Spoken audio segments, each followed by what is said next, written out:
What's up, y'all? Ty back here with another video. This one, SROS, talking about the 2024 NBA season.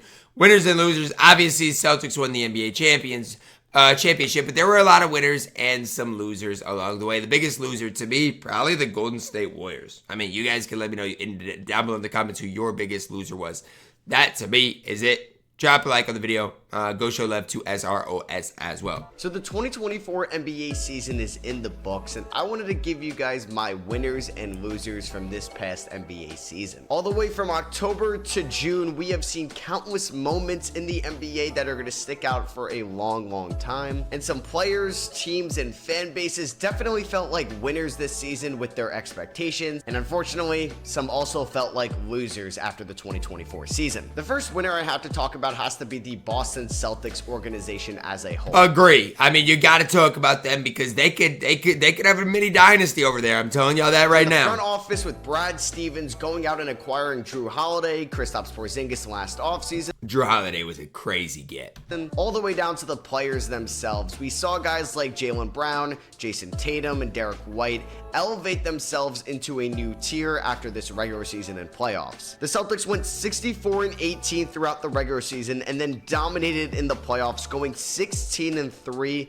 across all 4 playoff rounds, with one of the more well-balanced rosters and core 5 in recent history. Jrue Holiday and Derek White were just absolutely amazing for them on the defensive end of the floor, but also hustling, making the extra passes, and knocking down tough shots on the Boston was so good this year, and I don't think people realize or give them enough credit. They were so good. Offensive end of the floor, Jaylen Brown and Jason Tatum have emerged into being the best duo in the NBA currently because of their ability on both ends of the floor to guard teams' best players, but also cannot. And that's what's so impressive with the Boston Celtics. Their 2 top guys defend at a high level as well. Big time shots themselves. Joe Mazzulla did a complete 180 from last year's playoff run in which they lost in 7 games to the Miami Heat and winning an NBA Finals in just his 2nd year as an NBA coach. So yeah, take it all into consideration. The Celtics and their fans are big winners from this past season. They finally got it done. The first loser I want to talk about has to be the Phoenix Suns and their organization. Okay, that's valid. That's valid. I went with the Warriors because I mean they didn't even make the playoffs, but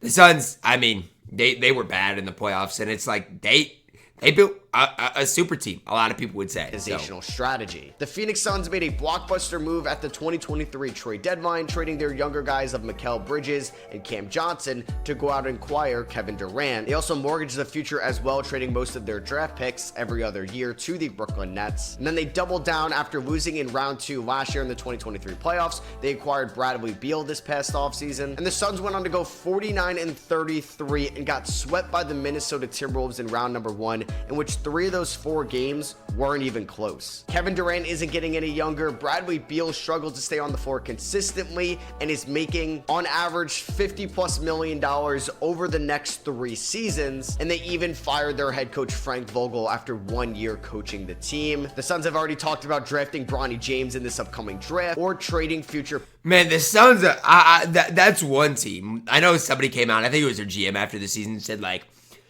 26 other teams wish they could be in our position. I do not. I mean, what do they have? Yes, they have a lot of talent, but it's like you've got to do something with that talent, and they don't have a lot of like young pieces right now. They really don't. Picks in general, so this is a very risky strategy for a Western Conference that is absolutely loaded, and for a Suns team that may not even be in the tier 1 of those teams next year. Staying in the Western Conference and going back to the winner side of things, yeah, Anthony Edwards, big winner from this past season. Anthony Edwards was incredible in the 2023 playoffs against the Denver Nuggets in round number 1. Went out to be the breakout. Suns number 1, Nuggets number 2, but yeah, Ant was good. It was fantastic. I think he was referring to the Suns series in which he was great.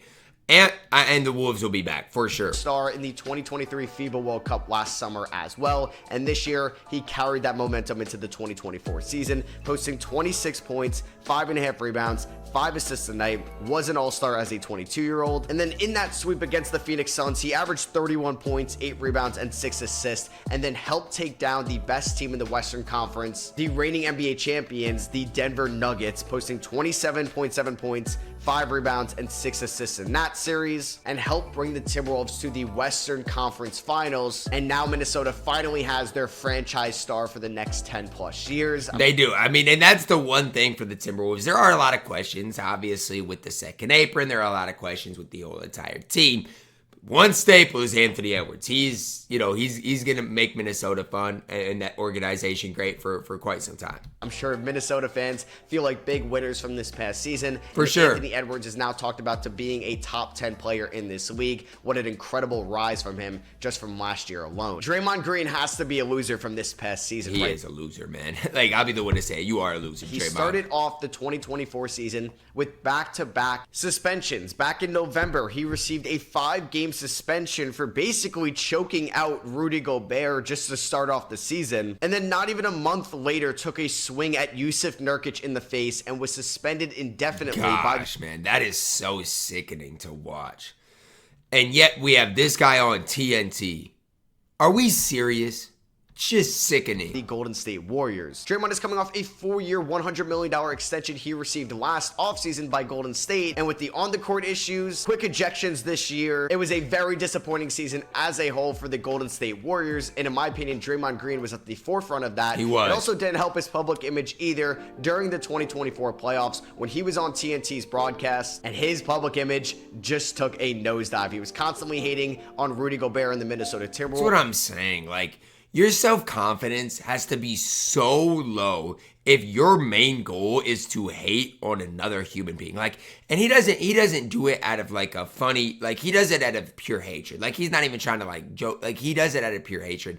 And I hope he gets the help he needs, because that brother needs help. Wolves and NBA fans were not having it. So in my opinion, Draymond Green was a big loser in the 2024 season. We talked about Anthony Edwards pretty much bringing new life to Jalen Brunson is so good. Minnesota Timberwolves as a big winner. We got to talk about that for the New York Knicks as well. More importantly, talking about Jalen Brunson. Honestly, we could talk about the Nova Knicks as a whole, just bringing life back to New York basketball, taking the Knicks to the second round once again, and we're 1 game away from making it to Josh Hart's a winner, and who knows, man. if injuries didn't happen to Julius Randle, OG Anunoby, Mitchell Robinson, Bojan Bogdanovic, and Jalen Brunson, they could have made it to the conference finals. Jalen Brunson this past season put up the best year of his career, posting 28.7 points, 4 rebounds, 7 assists a night, shooting 48% from the field, 40% from 3, 85% from the line. He finished 5th in MVP voting. He was an All-Star on All-NBA second team and is the biggest star in New York Knicks basketball, I think surpassing Carmelo Anthony now in Houston. So basically, since Patrick Ewing...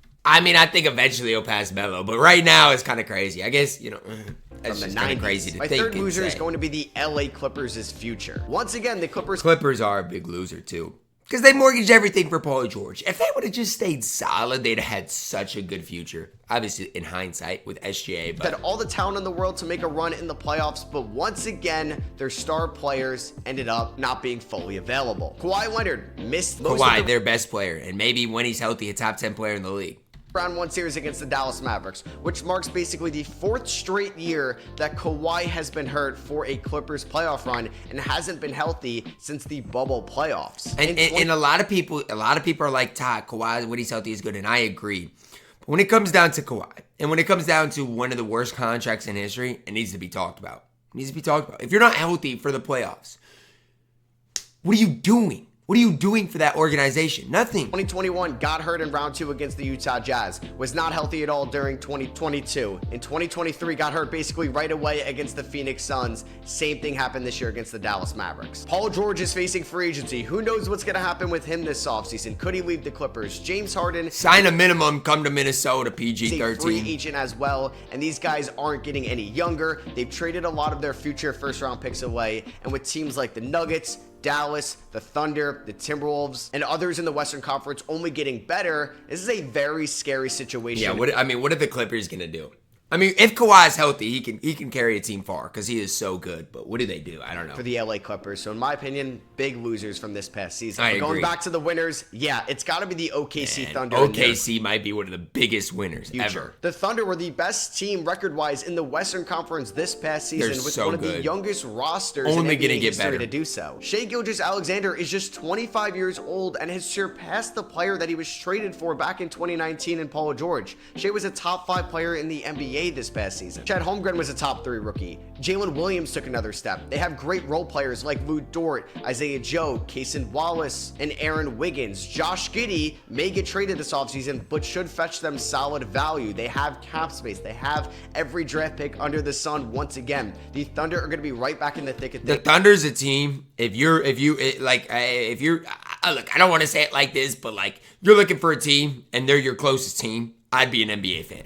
For the next 5 to 10 years. They're going to be and so you gotta fun. Be super thrilled about it if you're Sam Presti of the Thunder, if you're the Thunder staff, the players, and the fan base as a whole, because this team isn't going anywhere. And my last winner from this past season has to be the rise of Victor Wembanyama. Wemby had sky-high expectations, and everybody was ready to clown on him after his poor performance in his first Summer League game. Well, Wemby had one of the best rookie seasons of all time. Wemby was elite, and he's going to be elite, but the Spurs stunk so bad that it was just kind of like empty. You know, like 21 points, 10 rebounds, and 4 assists a night, shot 47% from the field, finished on all defensive first team, won the Rookie of the Year award. If he stays healthy throughout his future, he might be one of the GOATs.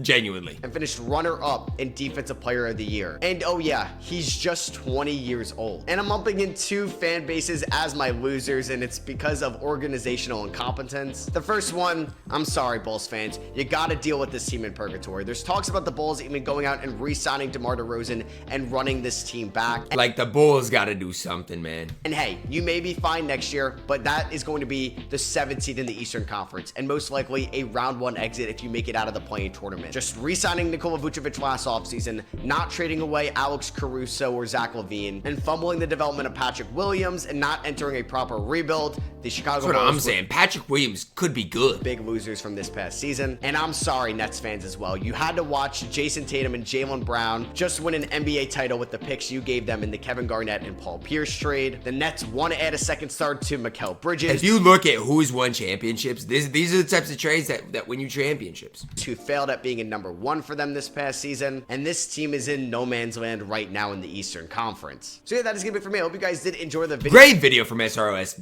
Actually 100% accurate. You know, you had some of the biggest losers like Draymond Green, some of the biggest winners like the Thunder. And it's crazy because a team like, again, the Clippers traded SGA, a bunch of picks for Paul George. And look where they're at now. The Thunder are booming. Clippers are busting. Drop a like on the video. Subscribe if you're doing it. As always, man, I love you guys. Have a blessed day.